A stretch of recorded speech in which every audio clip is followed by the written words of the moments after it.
chapstick? What's that? Chapstick for chap lips? No. I think that if you use that chapstick stuff, Yeah. I think you'll start getting chapped lips all the time. I really do. Because you assume that your lips are being mollycoddled and they need to go out there and be a man. Yeah. But thanks very much for doing this. The only reason I'm doing it is because it's in England. Sure. And nobody I know will be watching. So there's a great freedom to that. Right. I was hoping that it's because you had And also, me yes, and my work. yeah, no, of course. Obviously, that has something to do with it, yeah. Yeah. I think you have to be a certain age to be funny. Yeah. So few people under 30 are funny. You have to discover when you're inadequate in order to be funny. And Absolutely. you don't know you're inadequate Who when wants you're a to kid. see feasibly good-looking, clever, popular people doing things brilliantly? Absolutely. Who cares? Yeah, I started to become funny when I realized I was inferior and inadequate. Mine was when I got fat.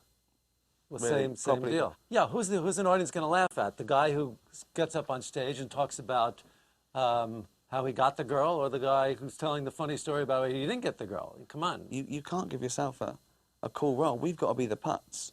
The trouble is that I have with watching Curb Your Enthusiasm is that I agree with everything Larry says. Outside that sort of mild male autism, where it's probably better that he doesn't always say what he's thinking, I think he's right. Well, that's why I like that Larry so much better than this Larry. It'd be great to be like him, wouldn't it? Wouldn't it be freedom. great? Yeah. The freedom, not burdened by conscience. Absolutely. Not ringing people up and going, I'm so sorry. Just going, nah. Yeah, he's happy, that guy. Okay, so this is from the show, the carpool lane, when I picked up the prostitute. Yeah. Larry and Monine are zipping along in the express lane. Larry tells her he doesn't want any sex, but he'll pay her for a time. She's never been paid for a time before.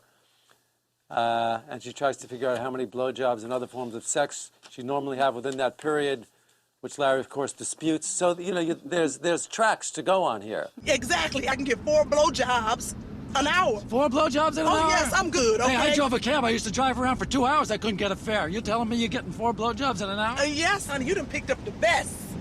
Honey, I got a red snapper that talks to you. You know what it's saying? I'm charging way too much.